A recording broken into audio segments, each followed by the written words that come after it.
ಮೊದಲು ಕಲಿಬೇಕಾಗಿದ್ದ ಮನುಷ್ಯ ಏನಂದ್ರೆ ಎಲ್ಲರ ಬಗ್ಗೆ ಸ್ವಲ್ಪ ಎದೆಯಾಗ ಪ್ರೇಮ ಇರ್ಬೇಕಷ್ಟೆ. ಭಕ್ತಿ ಪರಮ ಪ್ರೇಮ ರೂಪ ಅಂದ್ರ ಭಕ್ತಿ ಅಂದ್ರೆ ಏನಲ್ಲ, ಭಕ್ತಿ ಅಂದ್ರೆ ಅತ್ಯಂತ ನಿಷ್ಕಲ್ಮಶವಾದ ಪ್ರೇಮಕ್ಕ ಭಕ್ತಿ ಅಂತ ಕರೀತಾರೆ. ಮನುಷ್ಯ ನನಗೆ ಒಟ್ಟ ಹಿಡಿಸ್ಲಾರ್ದಿ ಜಗತ್ನಾಗ ಇರಬಾರ್ದಂದ್ರೆ ನಡೆಯುವುದಿಲ್ಲ. ಇಲ್ಲಿ ಎಲ್ಲರ ಕಾಲ ಒಮ್ಮೆ ಇವ್ರ ಕಾಲ ಒಮ್ಮೆ ಅವ್ರ ಕಾಲ ಬರ್ತಿರ್ತದೆ. ಈಗ ಒಂದು ನಂಬರ್ ಐತಿಲ್ಲ, ಒಂದಕ್ಕಿಂತ ದೊಡ್ಡದು ಯಾವುದು? ಎರಡು ದೊಡ್ಡದಾಗ್ತೈತಿ. ಅದು ಎರಡು ಒಂದಕ್ಕೆ ಬಂದು ಕಪಾಳ ಹೊಡಿತಂತ. ನೀ ಇರೋದು ಇಟ್ಟದಿ, ನನ್ನ ಮಗ್ಗಲ್ ಬಂದು ಕೊಡ್ತಿ ಅಂತ ದೂರ ಸರಿ ಅಂತ. ಅದು ದೂರ ಸರಿತದ. ಮೂರೈತಲ್, ಮೂರು ಬಂದು ಎರಡಕ್ಕೆ ಕಪಾಳ ಹೊಡಿತು, ನೀ ಸಣ್ಣವದಿ ದೂರ ಸರಿ ಅಂತ. ನಾಲ್ಕು ಬಂದು ಅದು ಹೊಡಿತು. 5, 6, 7 ಎಲ್ಲವೂ ಒಂದಕ್ಕೆ ಏನ್ ಮಾಡ್ತೀನಿ, ನೀ ಭಾಳ ಸಣ್ಣವದಿ ದೂರ ಸರಿ, ಭಾಳ ಸಣ್ಣವದಿ ಸರಿ ಅಂತ. 9 ಇತ್ತಲ್ ನಂಬರ್, ಅದು ಬಂದು ಒಂದಕ್ಕೆ ಕಪಾಳ ಹೊಡಿತು, ಇಟ್ಟದಿ ಮಗ್ಗಲ್ ಬಂದು ಕೂಡ್ತೀಯನಂತ. ಅದು ಪಾಪ ಜೂರ್ ಸರಿತು. ಒಂದು ದೂರ ಸರಿದ್ ಏನ್ ಮಾಡ್ತಂದ್ರ, ಒಂದು ಹೋಗಿ ಆ ಪೂಜಿ ಹತ್ತಿರ ಕುಂತದ, ಒಂದು ಹೋಗಿ 0 ಹತ್ತಿರ ಕುಂತಿದ್ದಕ್ಕ ಒಂದು 10 ಆತು. ಅವಾಗ 9 ಮೆತ್ತಗಾಗಿತ್ತಂತ.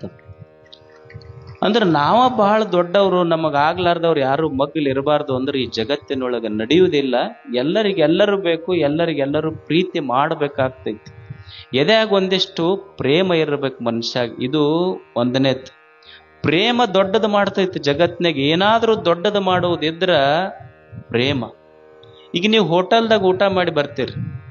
ಹೋಟೆಲ್ನಾಗ ನಿಮಗೆ ಎಷ್ಟು ಏನು ರೊಕ್ಕ ಕೊಟ್ಟರು ಬೇಕಾದದ್ದು ಕೊಡ್ತಾರ, ಬೇಡಾದದ್ದು ಕೊಡ್ತಾರ. ಉಣಬೇಕಾದದ್ದು ಉಣಿಸ್ತಾರ, ಉಣಬಾರ್ದು ಉಣಿಸ್ತಾರ. ಕುಡಿಬೇಕಾದದ್ದು ಕುಡಿಸ್ತಾರ, ಕುಡಿಲಾರ್ದನ್ನು ಕುಡಿಸಿ ಕಳಿಸ್ತಾರ ಅವ್ರು. ನೀವು ಹೋಟೆಲ್ದಾಗ ಅಷ್ಟು ರೊಕ್ಕ ಕೊಟ್ಟು ಒಂದು ಮೆನ್ಯೂ ಕೊಡ್ತಾರ, ಒಂದು ಸೆಲ್ಯೂಟ್ ಹೊಡಿತಾರ, ಅದನ್ನು ತಗೊಂಡು ಊಟ ಮಾಡಿ ಬರ್ತೀರಿ. ಹೋಟೆಲ್ದಾಗ 1000 ರೂಪಾಯಿ ಕೊಟ್ಟು ಊಟ ಮಾಡಿ ಬಂದಿರಿ.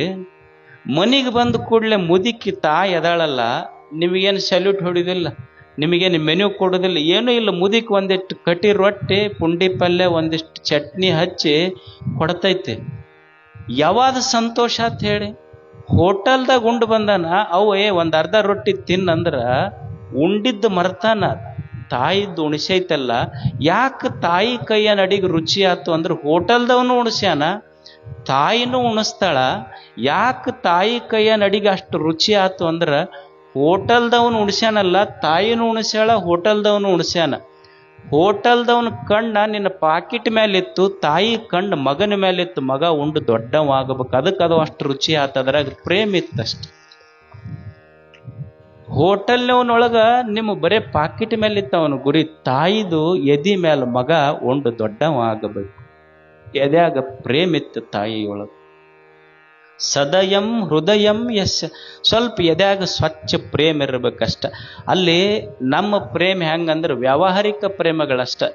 ನಾವು ಯಾಕೆ ಪ್ರೀತಿ ಮಾಡ್ತೀವಿ ಅಂದ್ರೆ ಇನ್ನೊಬ್ಬರ ಕಡೆಯಿಂದ ಏನಾರ ಸಿಗತೈತಿ ಅಂದ್ರೆ ಪ್ರೀತಿ ಮಾಡ್ತೀವಿ. ಅಕಸ್ಮಾತ್ ಅದು ಸಿಗ್ಲಿಲ್ಲ ಅಂದ್ರೆ ಅವ್ರನ್ನ ದ್ವೇಷ ಮಾಡ್ತೀವಿ ಅಷ್ಟೆ.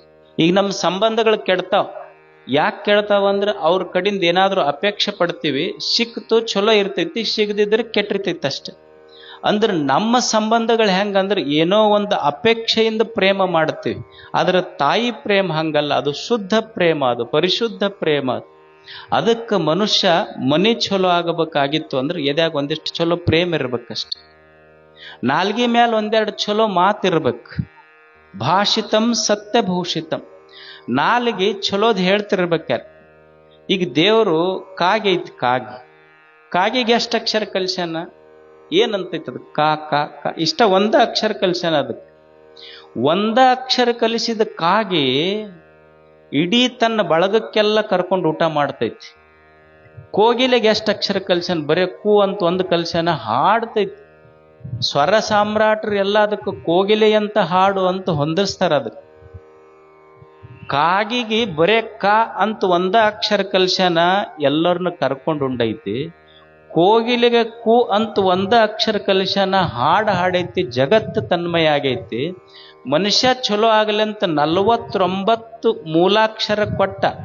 ಇವ ಊರಿಗೆ ಬೆಂಕಿ ಹಚ್ಕೊಂತ ಅಡ್ಡಾಡಕತ್ತಾನ. ಇವ ಎಲ್ಲ 49 ಮೂಲಾಕ್ಷರ ಇಟ್ಟ ಇವ ಊರಿಗೆ ಮೂಲ ಕುಂತೀವ ಮನುಷ್ಯ.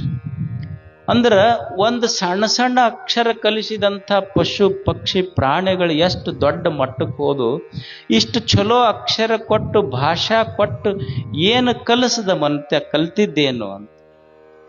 ನಾಲ್ಗಿ ಮೇಲೆ 2 ಮಾತ ಬಸವಣ್ಣವ್ರ ಕಲ್ಯಾಣ ಕಟ್ಟಿದ್ರಲ್ಲ, ಕಲ್ಯಾಣ ಎದರಿಂದ ಕಟ್ಟಿದ? ಏನು ದೊಡ್ಡ ದೊಡ್ಡ ಬಂಗ್ಲೆ ಕಟ್ಟಿದ್ರೇನು?